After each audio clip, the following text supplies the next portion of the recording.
Warning, this episode contains brain food that will lead to improved emotional and social intelligence.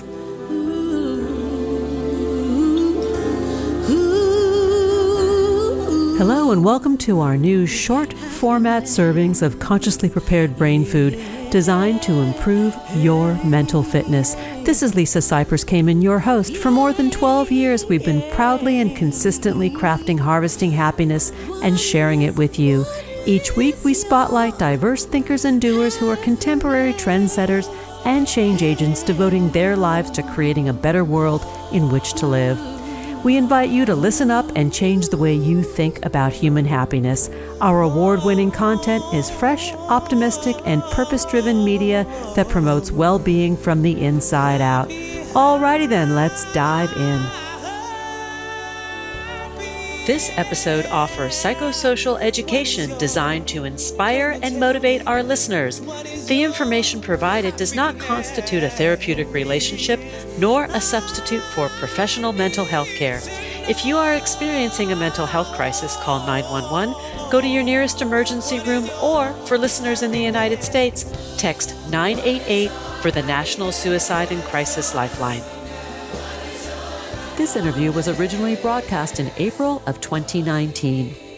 Good morning, good afternoon, and good evening, wherever you are. Thanks for joining me on today's show, where you will learn about the Somatic Experience, finding healing at home in our bodies. My guest today is Dr. Peter Levine, who holds doctorates in both biophysics and psychology. He is the developer of Somatic Experiencing, a naturalistic and neurobiological approach to healing trauma. Welcome, Dr. Levine.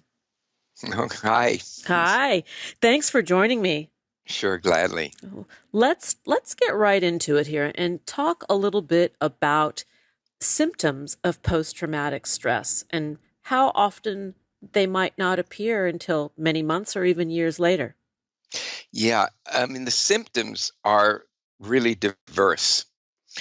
Sometimes a symptom can be that a certain smell makes the person recoil. The smell of smoke, cigarettes, or of alcohol, or just the person who looks a little bit like somebody that may have been traumatizing to them many, many, many years ago. And sometimes it can seem like it's relatively small, and it also can happen quite a time after the event, so that the person doesn't really even associate the feelings that they're getting, the anxiety, the depression, their sleeplessness, fearfulness, just seems to come out of the blue. I'll give you one example, and this is with a serious trauma. As I said before, these kind of things can add up over time, can accumulate over time. But this is a woman. She worked in the garment factory in New York. And one day and she was in her 80s, and one day there was a fire in a waste paper basket. And somebody put it out right away, so there was no problem. However, this woman could no longer return to work, and then could no longer go outside of her neighborhood, and then barely even outside of her house. So that doesn't make sense, right? It's a fire. It's in a waste paper basket. I got speaking about fire, of course, at this time. But this was, again, something that shouldn't have been. It wasn't a problem to anyone else. Well, it turns out that this woman, and the area she lived in New York, was a Jewish area. Well, she had suffered in the Holocaust. She was a victim of the Holocaust. And the smell of the paper rekindled the smell of burning flesh, 70 years ago, 60 years ago. Wow. So again, if you don't realize, okay, this is a woman, that she's Jewish, she's living in this one neighborhood that's Jewish, she won't go outside of that neighborhood after this event, you start to put the picture together, which of course we can. So that's a really big trauma, and again, that appears to be long forgotten. And that's also a term that's often used, that the trauma is long forgotten. But it's not forgotten. It's forgotten in conscious memory, but not in emotional memory and not in what are called procedural memories or body memories.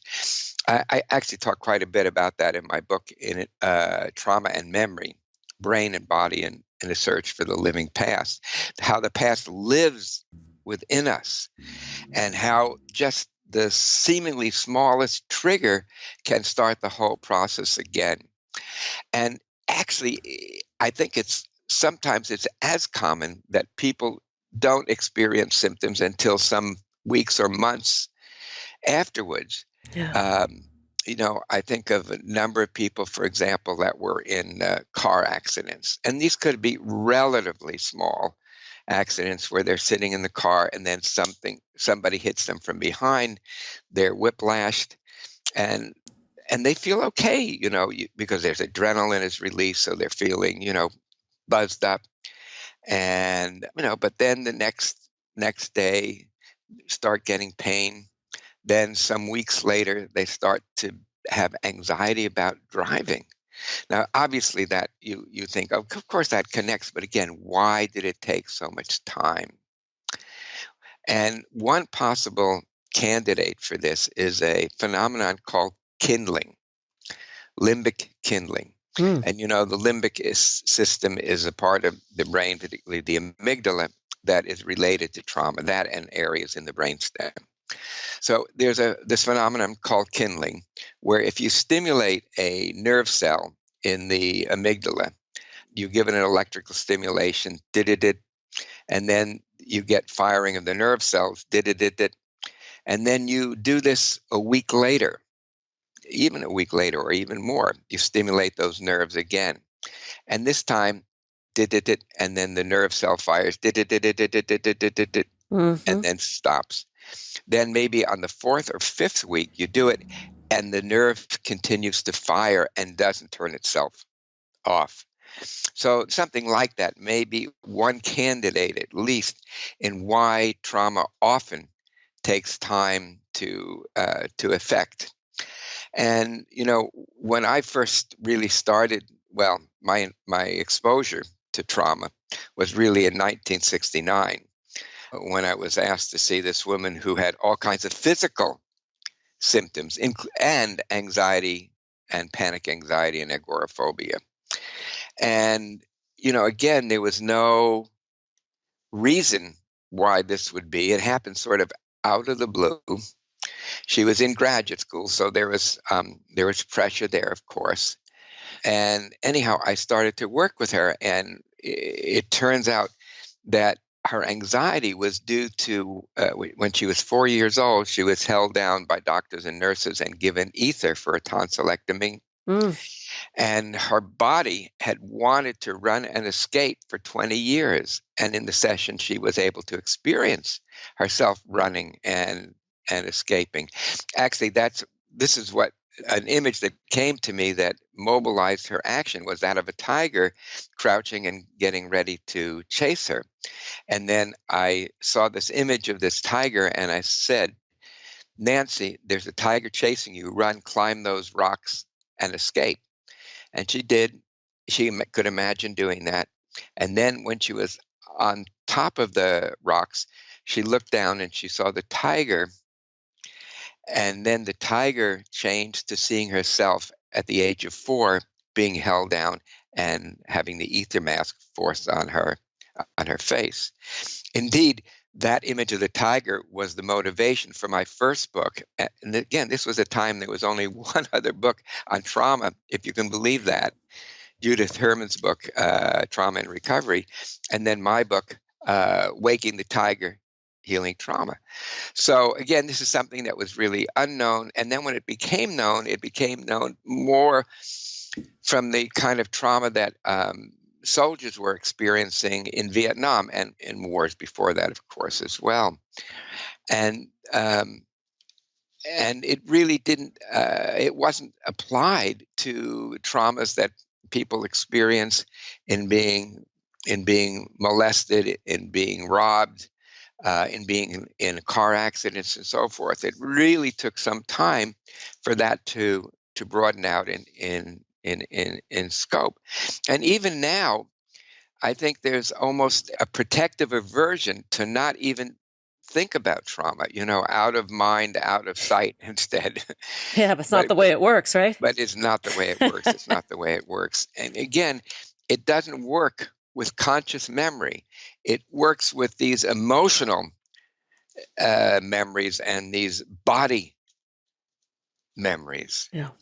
Yeah. I was going to ask you, in terms of the somatic experiencing, which you described with Nancy's story, Yeah. talk a little bit about how your work evolved to what you lecture and teach today. Yeah, that's a really good question. The short answer is my work is always evolving, always. And I think I would give it up if it weren't evolving. And that's one of the things that I mean, some of it's pretty horrible. You really see the dark side of human nature, the dark, dark side, But also, I am so moved and opened by people's transformations, how they move from these traumatic states into aliveness, vibrancy, wholeness, connection. And to me, somebody asked me, well, is trauma common? And I said, well, yeah, trauma is a fact of life, but the good news is it doesn't have to be a life sentence. And indeed, when people transform their traumas, they come to very different states of oneness, of compassion, of these kind of non-linear, non-dual side effects. Nancy, after the session with her, she reported that she reported, of course, the memory that came up, but she also reported that she felt like she was being held in warm, tingling waves. So again, this is the other side of trauma. So she had the release from the awareness of the trauma, going back and recognizing what had happened and seeing herself above it and triumphant over it. She had the release. That's right. And the triumph is the key here. Yes. Again, trauma happens when we are unable to triumph, when we're unable to meet a difficult situation, a very difficult situation in many cases, effectively. And that gets stored, again, in our implicit memory system, our emotional and procedural or body memories. And again, we may have no conscious memory. It's really, we're cut off from the memory. We're only affected by things that are happening to us in the present. And those things are keeping us, ironically, out of being in the here and now. I think in some ways, trauma could be considered to be a disorder of not being able to be in the here and now. And in a way, with Nancy and with thousands of other people, literally, that I've worked with, and probably tens or hundreds of thousands that, all my students have worked with, what happens in working in somatic experiencing in that way, it creates new experiences. This is important. New experiences in the body that contradict those of fear, of terror, of helplessness. This is, again, important. It's not about reliving the memory. With Nancy, it was about her having a new, you mentioned the word, I think, empowered experience. Triumphant experience. Yes. Exactly. And triumph is, again, I see with the people who have these invisible wounds that I've worked with, again, from the military, from special forces people, to students, to people who, who work in stores. It just goes on, endlessly. And always there's something that was missing at the time that then gets reinstated, so to speak. There's also an interesting area of inquiry. It's called reconsolidation theory. Reconsolidation? Yes, yeah. So for example, when we have a memory, for it to go from short-term to long-term memory, certain molecules are involved that affect the synaptic transmission and so forth. And it's interesting that when a memory is brought up, but again, not overwhelming experience, just in somatic experience, we talk about touching into the traumatic experience, not going into it headlong, touching into it. And when we do that, those similar molecules then allow a new memory to be formed. So when we then are triumphant, where before we were overwhelmed into helplessness, we now have a new memory, as it were. And for Nancy, she didn't have that memory of being held down as a child. She had a memory of empowered escape. Yeah. Which is post-traumatic growth, right? PTG? You know, I'm not sure about that. I think there's some relationship because I've worked with a number of people who have had post traumatic growth. In many ways, their life has opened up, their relationships have changed, their decisions on what they do to support themselves, in making a living change, but they still have symptoms of PTSD. So I think they're not completely separate, but they're definitely not the same. Yeah. There's some transformation or transcendence that occurs in this healing. Yeah, I would say transformation because transcendence it's sort of like, you know, that it's as though it never happened. But transformation, it did happen, but I'm not the helpless victim Yeah. anymore. Well, yeah, we can't erase the traumas. I wanted to just bring up something for our listeners that might be an interesting point, that many of us lead lives that are absent of the kinds of horrific traumas that you mentioned: war, violence, sexual assault, Natural disasters. natural disasters, right? Fires, floods, etc. But there are other traumas that have equal impact on us because the brain does not recognize the enormity, right, of it being big or small. It's how the brain is registering the event. That's exactly right. It's about not threat per se, but perceived threat. Yeah. And that's really a big difference. So for a small baby, being left alone or, being very cold without somebody helping to warm it, that is very likely to be overwhelming. This recent debacle of taking kids away from their parents and putting them in Oh, these basically cages. horrible. Oh my I mean, God. that really is a horrendous assault against humanity. These kids are going to be scarred for life because they don't have a caregiver to be with them to help them regulate this distress and to let them know that it's safe again. So with babies, infants and babies, things that would certainly not be overwhelming for an adult could certainly be overwhelming for a child. And one of the things that I discovered in working with over the years, again, in working with babies and children, is that when they develop also the skills, when there's somebody there to support them, when there's been a trauma, not only do they move through it, but they become stronger kids as they grow up. Again, I hope it's okay to mention a book. This is one book that I Are really you feel. kidding? I want you to mention all your books. Oh, okay. All right. Okay. So we have Waking the Tiger, then In an Unspoken Voice. And then this other one is called Trauma Proofing Your Kids, a parent's guide for instilling confidence, joy, and resilience. So again, when parents can support kids, because they have falls, they take spills off of bicycles. Unfortunately, they go through glass windows and wind up in the emergency room and so forth. So if we can teach the parents skills that they can then use with their children, they will grow up to have, I believe, more joy, more confidence, and more resilience. Yeah. So again, remember, trauma, injury is part of the human condition. It has always been part of the human condition, back way before there was the name trauma, way before there was the name psychology. When we were living in caves, and warmed by fires, we still were being pursued by predator animals, and we had injuries.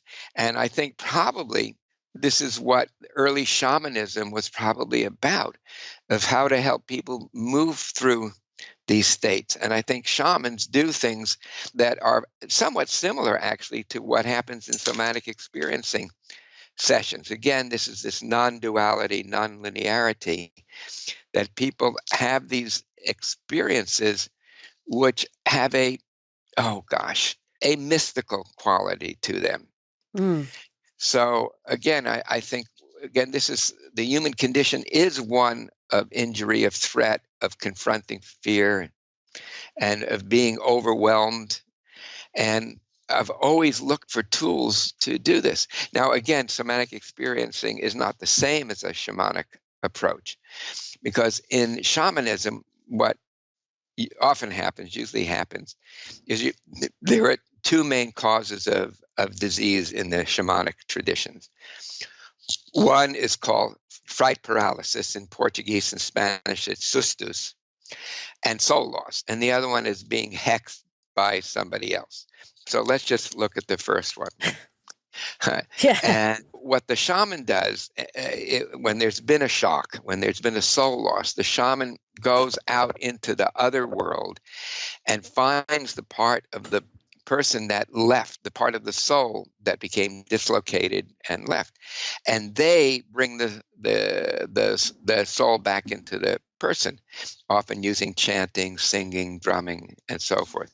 In somatic experiencing, we help the client find that dislocated parts, the part of the soul that got fractured, and to help them bring those dissociated parts. So we talk about dissociation, not soul loss, but I think they're rather similar. So we are supporting the individual, the client, to bring those parts back. Which gives power back as well. Yes, exactly, which gives power back. So, again, there are definite similarities, and certainly there are more similarities, I believe, to shamanism than traditional psychology. But there are, again, differences. And I think even today, now, there's a renewed interest in shamanism. And I think many of the people, maybe the majority of the people who are attracted to shamanism have trauma histories and find that shamanism actually helps them where more traditional psychological approaches have not. Yeah, it does make sense. And here comes that break. We'll be right back. That is a promise. Hang on just a second here. Before we take that break, let's talk about the importance of small self-care rituals and our happiness.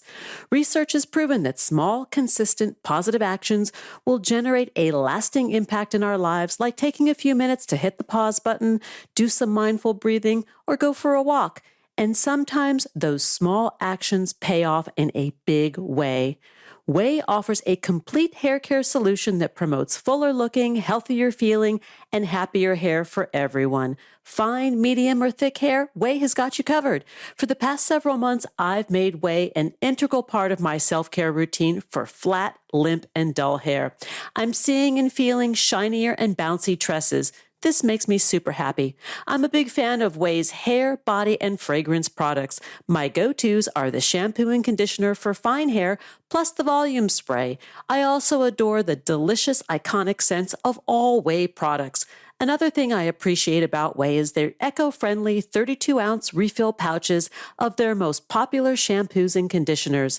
Not sure of your hair type? Go to way.com and take their hair quiz to find out which way works best for you. Way helps to improve overall hair health with beauty-boosting ingredients that support thicker, shinier, beautiful-looking hair. Way is an easy and effective go-to hair and scalp health regime because good hair care demands more than just styling. Get great hair days and on your way to healthier hair one day at a time with shampoos and conditioners that are just your type. Go to theouai.com and use code HH for 15% off your entire purchase. That's theouai.com, code HH. Now let's take that pause. Each day we have the intellectual freedom to be happy or the liberty to be miserable, regardless of external circumstance. If you or someone you know is struggling with mental health, urge them to seek professional support because good psychological health is vital in achieving a satisfying life. Visit harvestinghappiness.com for psychosocial educational resources to boost emotional and social intelligence. Like what you hear on Harvesting Happiness? Sharing is caring. Pay it forward by spreading the word to your tribe through social media. Find us at Harvesting Happiness on Facebook and me at Lisa Kamen on Twitter. And we're back. But before we get back to it, I want to remind y'all how obsessed I am with Skims and their Fits Everybody underwear collection of the butteriest undies on the planet.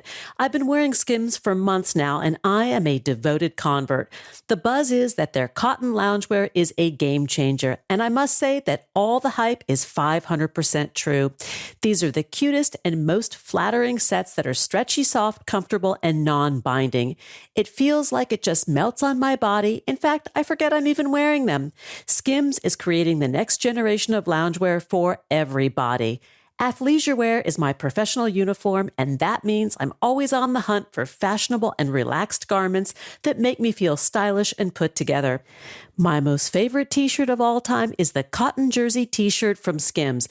It holds its shape wash after wash, hugs my curves perfectly throughout the day without stretching out, and comes in a bunch of great colors. And I'm also a fan of their cotton bottoms, making those trendy lounge sets a wardrobe staple. The Skims cotton jersey t-shirt is my go-to base layer under jackets and cardigans for a put-together, on-the-go, dressed-up or down look. This is Skims' most tagged collection. It's made with a classic cotton fabric for comfortable everyday wear. Made from ultra-soft and natural fibers, the cotton collection features elevated lounge pieces designed for comfort indoors and outside. Whoever said loungewear was only for the house hasn't tried Skims. Available in extra, extra small to 4X. Believe the hype. Skims has over 100,000 five-star reviews for a reason. The cotton collection and more are available now at skims.com. Plus, get free shipping on orders over $75. After you place your order, be sure to let them know we sent you. Select podcast in the survey and select our show in the drop-down menu that follows. Now let's get back to the conversation. And we're back, continuing the conversation with Dr. Peter Levine. We're talking about the somatic experience, finding healing at home in our bodies. Let's get back to it. I want to ask you a question about the nature of stress and trauma, because it's my understanding through my own training in the work that I do, that while all of us will experience traumatic events, a post-traumatic stress response which doesn't affect everybody, right? We all react differently to the traumas that we've been exposed to. However, that the post-traumatic stress response is a normal response to abnormal amounts of stress. Yes. Yeah, definitely. And I would add to an accumulation Yes. of stress. And again, a lot of times people don't have symptoms of PTSD or don't develop them later, or maybe even not at all, but we are affected. I can think of a couple of examples here. This person was visiting some friends, and they were sitting at the table, and she had what was like a panic attack. And so in the session, we started to explore it. And I think when she was about 5 or 6 years old, they were visiting friends, and the child pulled on the tablecloth because the tablecloth was hanging down, and children do what children do, right? That's interesting. What happens if I pull this? And things came crashing down, and her parents yelled at her for that. Well, it turned out that it was the same kind of looking tablecloth that triggered the anxiety attack, decades later. I mean, you don't think of that as a big T trauma, but the child was really scared. Yeah. Both from the crashing down and especially from being yelled at. Another example was a bigger trauma. This is a person I worked with in a training in Denmark, in Copenhagen. And the symptom she was presenting with is that she and her husband were redoing their bathroom. And the husband ordered a shower head that was a very large, round shower head. And she was furious at him. And she knew enough to realize this didn't make sense. So she came in as a demonstration person. And I worked with the visual image of the shower head. Well, it turned out that when she was, I think, about 2 years old, the mother was boiling water on the stove, and the child climbed up on a chair and pulled the pot towards her, which scalded her and took her to the emergency room. The visual of the pot coming towards her, the round pot coming towards her, was very similar to the shower head. Wow. But, you never would think. You just think, wow, it just doesn't make sense. Why is this person so angry about the type of a shower head that the husband got in the bathroom? It is fascinating. And I like how you referred to it as not the big T trauma, but it's all relative, right? Our traumas are relative to our experience. Another thing, I was just working with a woman the other day, and she definitely had an abuse at the age of 13. There's no question about that. And she said something which many people have said to me. She said, I don't have a real trauma. I'm not like the people, who are Yes, I've heard this before. Right. Yeah. It's almost like I don't have a right to have trauma symptoms because people are traumatized much more. And, often I'll say, that's absolutely true.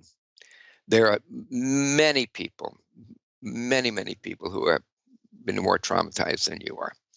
But here's the way I look at it, if you're interested. And I said, my experience, again, in working with thousands of people, is that they're transformed through that work. And they also affect those around them and those in their community and their children. And in a way, they affect every person they come into contact with in a positive way. And to me, that's the name of the game. How can the individual actually help to change the society? And, there's a museum I love in Phoenix. It's called the Musical Instrument Museum. And when you walk in, there's a saying. It says, music is the universal language of the world. Huh. And I totally agree with that. But there are two. And I think the other thing that unites us is trauma. I agree. I say that to people. I say, we all know what happiness looks like. We all know what our joy looks like. But we're really united by the dark stuff. Yes, indeed. By the difficult stuff, by the suffering. Right. And how we meet that. Yeah. And how we meet that. Yeah. And I think that's the attraction and the beauty of this work, the work that you do. I mean, I do see, it's dark, but there's a certain beauty in watching someone give birth to themselves again. That's really well said. To give birth to themselves, to give rebirth. Yes. Yes. And rebirth takes a death. And the willingness, willingness to die, to give up an old part. That's right. Yep. And I see this with the clients that I feel like I get to work with, that I have the privilege of working with, when they are willing to go into the dark forest. Yep. It's magical. Right. Yes, indeed. Yeah. That's bravery. Yes, it is. It's true courage. It's really true courage. And, it's a heroic journey. It is. Yeah. Oh, my goodness. Yeah. Joseph Campbell in action. Mm-hmm. Indeed. And I think that therein lies, I find great peace in following that model, because there's the algorithm, right? There's the map of what can happen. Yeah. That the hero must go through the story in order to rise, in order to be born. Yeah. And again, it's not necessarily the literal story, but a new story that's being created within that person's psyche and body. Yeah. Really a new narrative. And when we talk about trauma in terms of symptoms, for our listeners who may think, well, that's not me. What the two of you are describing is not me. What are our common symptoms, that you can share? Again, the common symptoms are just like weird things. And we just think, well, that's just, that's just the way, I am. I just don't like certain smells, or I don't like to be in crowds. But when you check it out, it's not like you don't want to you don't like being in crowds. You're actually frightened by being in crowds. So again, it could be something like the tablecloth or the fire or the shower head. And again, we don't make the connection because these are not conscious memories. They're unconscious memories. They're not, you can't just decide to remember them. Yeah. It's not like a laundry list or a shopping list. You can't recall them at will, but they recall you at their beck and Yeah. will. Yeah. Oh, what about self-medication? I think we touched upon it, but people will self-medicate without Yes. really knowing the why, except it feels Yep. good to temporarily be out of the distress. Yep, exactly. And this is now, I think about the opioid crisis Yes. and the people who are not only overdosing, but the paramedics bring them back, and then a day or two later, they're back on the street again, overdosing. This is due to numbing of deep emotional wounding, of deep emotional pain, and of a present life, which doesn't have meaning. And just, detoxing the person, it is not going to take care of the problem. That for the past, 13 years, I think, I've been consulting with the Meadows, which is a really good addiction center and also dual diagnosis. And the part that I brought kind of in, and they were also doing it in terms of developmental trauma, but really looking at how the addiction is not going to fundamentally change until the reasons for using the addiction. So, Yeah. and it could be different. It could be numbing. It could be dissociating. It could also be creating a good feeling, quote, a good feeling that the person is, unable to experience on their own. So they're using, say, stimulant drugs like cocaine, amphetamines, or even ecstasy to create, to get these positive feelings. But if they unable to really do that on their own, then they'll be a slave to the addiction, whatever it is, if it's a substance or if it's a process like an addiction to sex or Gambling. to money or gambling, and these also do release chemicals that are very similar to the chemicals that are released when these substances are being used. What about addiction to emotion? So somebody who's a rager, Mm-hmm. Oh, yes. Their brain they're getting the feel-good hormones from the rage. That's precisely right. Exactly. The rage releases catecholamines, which are the adrenaline-like substance, and the rage can also release the opioids, the endorphins, the endogenous. Yeah. And that's really a vicious cocktail. The narcotic plus the stimulant together. I think they call them speedballs. I used to call them speedballs, and those are one of the most addictive. Most addicted people are addicted to those that have, elements of both. And also rage and anger gives us a sense that we're right and that we are the victim. Rage is used very, very, very adeptly by politicians, not mentioning any names.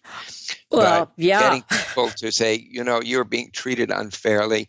These people are coming to take over your job and your country.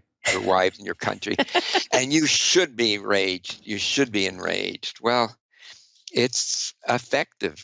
It's effective because, again, with rage, we not only release chemicals, but we feel more false sense of power, where in our lives we feel powerless. We don't have a really good job that we can be proud of, that we bring home money and ourselves to our wives and our children, our families. So no. Again, any strong emotion can be an addiction. Even grief can have that element. Not Yes. Talk a little bit more about that. When somebody has complicated grief or yes, prolonged grief, they're not able to move past. There's some secondary gain from staying yeah, there. yeah. I don't know if I use the term secondary gain, but I think that very often it's better to feel grief than to not feel, to feel Yeah. numb. So grief again gives us at least this hint or this connection with aliveness. And Yeah. when we then are able to feel our own aliveness, then, and again, very often we cut off our aliveness because we cut off our grief. But again, the other can be also true, that grief is a way to keep us from feeling some of our deeper feelings. And sometimes when I've worked with clients, grief that is expressed on a lone tear streaming down from their eyes to their cheeks, sometimes that can be the deepest grief, than going into an emotional catharsis over and over. Yeah. I'm holding that image that you just described. Mm-hmm. It's powerful. Yeah. Do you see that post-traumatic stress is on the rise as history or time marches forward, that we see more of it? Oh, I think there's no question. There's no question that it's on the rise. And part of it is accumulative. Something we didn't talk about is how stress is passed on from generation to generation. Through one mechanism is the epigenome. And I think what happens is, because this affects the fetal development, that the fetus is stressed, so then the infant is born with more stress, is bringing into the world more stress. And then I think then that is more likely to be traumatized and more likely to pass that on to the next generation. So I think things amplify. And I'm always kind of amazed when I come back into the United States, when I'm in different countries, even in countries where I've been working, where there's a war zone, the aftermath of a war zone, or a lot of violence, like in Brazil. And I come back and I land in the airport, and I look around and I think, oh my God, so many frightened, dissociated people. And I wonder, why that is, because we don't have the same level of threat and danger. But I think part of it is um, people here realize that if they're sick or if they lose their job, they can be out on the street. There's no safety net, really, the way there is in other countries, even in so-called third world countries. Yeah. So again, I think that level of fear, and again, that's used in the body politic to get people to say, look, you have a right to feel fear, because, and I'm the only, I can protect you for that. I'm the only one really who can protect you from that. Yeah. So, by the way, if people want more information, by the way, if they go to Somatic Experience or my name on YouTube, apparently there are a bunch of stuff. There's a documentary of work I did with a Marine named Ray, called Ray's Story. And then you can go to the Somatic Experiencing website, which is simply traumahealing.org. I get www.traumahealing.org. And there's also information there, and also find a practitioner, and also to see where trainings are occurring. And I think right now we're giving trainings in 42 different countries. So I might have to come train with you. Well, I would advise that. I think I would recommend it to myself. I think it would be really wonderful. Great. And to find you on Twitter at Peter Levine, PhD, and on Facebook, Peter Levine, PhD. Dr. Levine, thank you for your generosity of spirit and spending time with me. I really am grateful. Gladly. Okay. So I hope we've woken the tiger a little bit in the listeners. Oh, I think I know that we have. Thank you so much. Thanks for joining us on Harvesting Happiness. This is Lisa Cypers Kamen on behalf of my guest, Dr. Peter Levine, wishing you kind thoughts, kinder words, and the kindest of actions. Until next time, remember, happiness is an inside job. Happiness is your inside job. Please go out and rock your day, and remember to be kind to one another. Keep harvesting your own happiness anytime and anywhere from the comfort of wherever you are. Subscribe, listen, and share hundreds of downloadable episodes from our mental muscle toning libraries at harvestinghappinesstalkradio.com, toginet.com, iTunes, Google Play, Amazon, Spotify, or wherever you get your podcasts. To learn more about my global consulting services, please visit harvestinghappiness.com. Spread more joy by liking us on Facebook at Harvesting Happiness and following me on Twitter at Lisa Kamen. Harvesting Happiness is produced by me, Lisa Cypers Kamen, Andrea Mungeli, Robin Boyd, Andrea Daly, and the awesome team at Podfly Productions, including Eric Begay, Kimberly Beck, and Alec Gus, in collaboration with TogiNet Radio, KBUU, RadioMalibu.net, and is available on PRX, the Public Radio Exchange.